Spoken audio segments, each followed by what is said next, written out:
We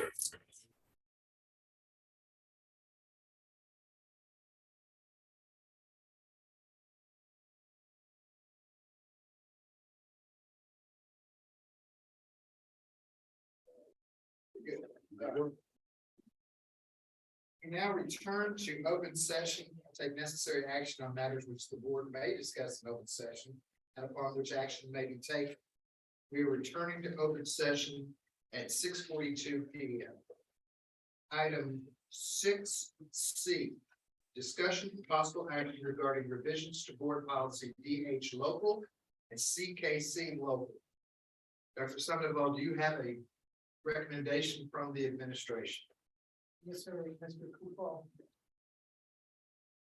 Now, the administration recommends that the Board of Trustees revise local policy as recommended by the superintendent, utilizing board policy BF local pertaining to emergency adoption due to special circumstances demanding an immediate response.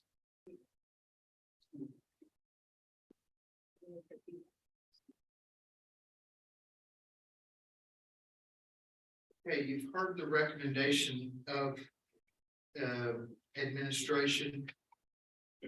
I would like to move that we approve these policies and that we suspend our own local policy CH local to require a second reading so that if passed, this policy goes into effect immediately. DH local. No, but we're suspending our CH, which requires 2 readings. I'll second motion. Okay, motion made by Mr. Kupal, seconded by Mr. Glusing. Any further discussion? If not, all those in favor say aye. Aye. Any opposition? Motion carries 7-0. All right, there being no further business, we're going to adjourn the special meeting at 6:44 p.m. We will go immediately into the workshop to discuss the following policy. And then go into closed session for school safety, legal counsel regarding update on real estate transactions, and superintendent evaluation. Dr. Sunderland. Thank you, Mr. Kupal, Board of Trustees, Dr. Pettis. I'm bringing to you today the update 119. The TASB updates. This is just getting this workshop to have conversations about the next policy that we are considering for adoption at the next board meeting that we have.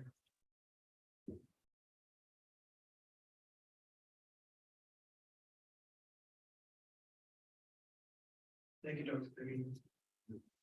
So again, this is a workshop that includes the update 119, recommended local policy revision based almost exclusively on legislation from the 87th regular legislative session and the first, second, and third call sessions.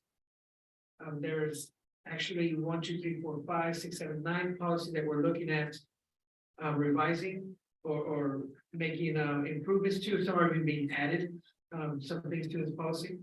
So we'll be going over those tonight and have an opportunity to have a discussion in regards to these changes in policy. First policy, CPC local. These are updates based off the electronic record standards and procedures prompted recommended revisions to the local policy on records management. The new rules add local policy requirements for district management of electronic records.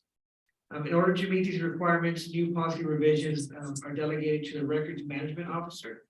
They're responsible to develop procedures for the management of electronic records that comply with the district records control schedules and meet minimum components required by law.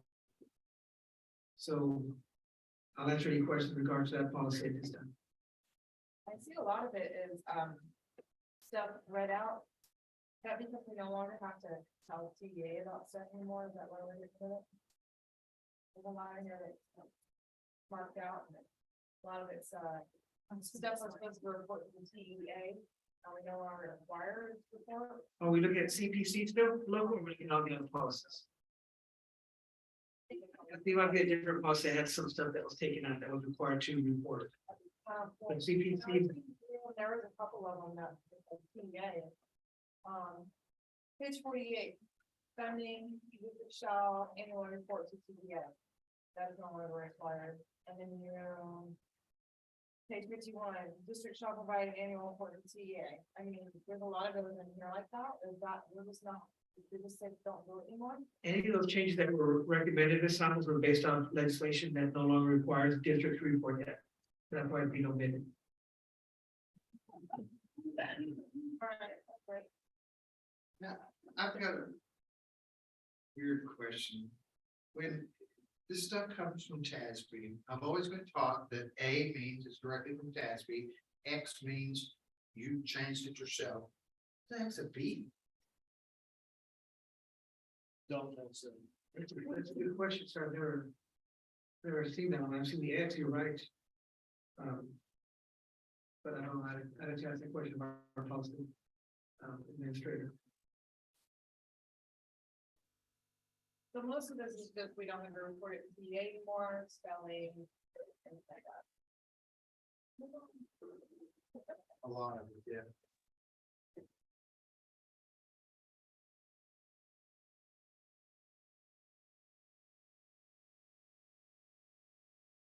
We go back.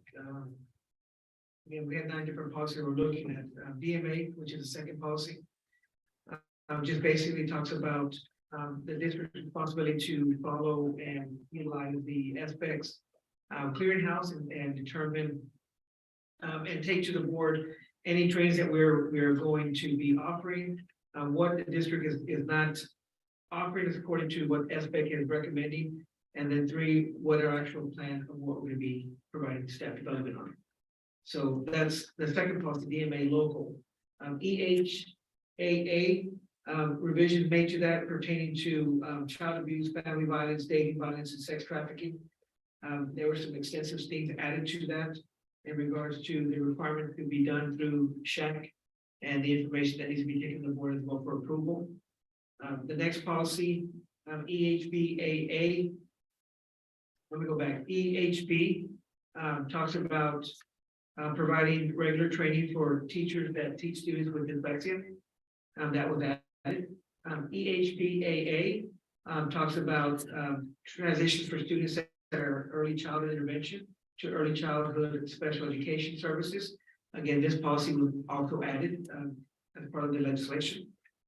EHBB local. The changes to that were the omission that you mentioned, Ms. Samos, earlier, that no longer required us to report to TA. EIF local talks about the requirements or the different ways that we can get records of students that have completed their Texas, their FAFSA or the Texas Commons app that they are required to do as seniors, not before graduation. So it just makes the process a little easier for us to document as school districts. And see, that surprised me. I did not realize, and I guess it was last October we saw that that it's now a requirement for graduation to fill out a FAFSA. Correct. Which is a big reason why education to employment is going to be helpful in us getting to that 100% completion, And the because we just documents, But there are ways to abstain.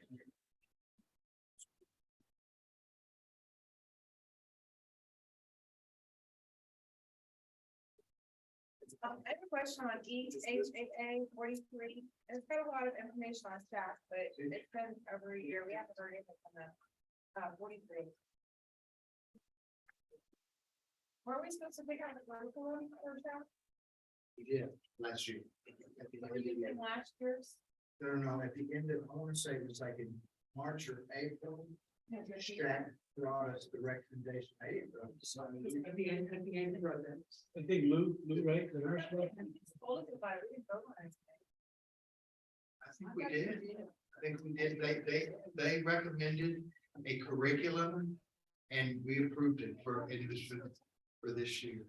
And then we have to do that annually, I believe. Well, some of these new requirements come in, as part of the recommendation of update 29 or 119, will require some additional presentation being made by the chat committee and approved by the board as well. But once this policy becomes adopted, then we will make sure that's one thing that we have to meet as well.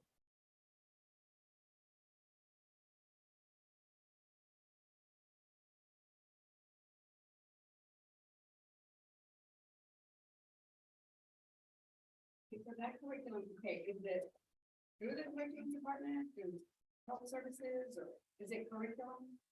Things? Because Andrew's the one that brought it, right, yes. So it's kind of like through the curriculum, yes, okay.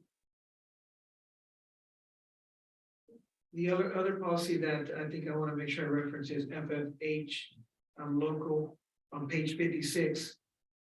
It talks about when a district receives a report of prohibited conduct that includes date violence, the appropriate district official shall immediately notify the parent or guardian of the student has been identified in the report as alleged victim or perpetrator. That's specifically written in there that we've got to make sure we follow once this policy has been approved by the board after the second reading.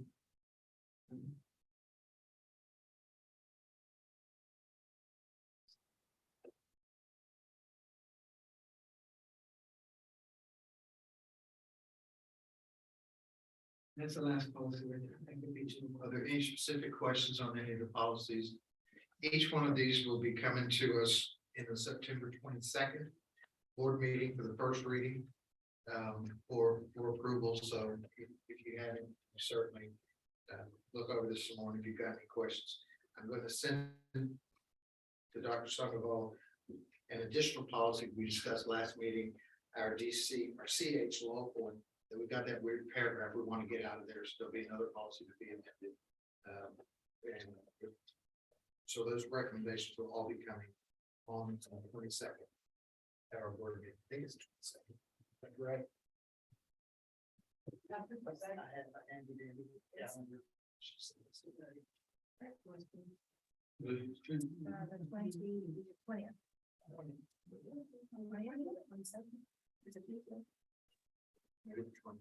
The 2 weeks. Yeah. It would be the 20th. All right.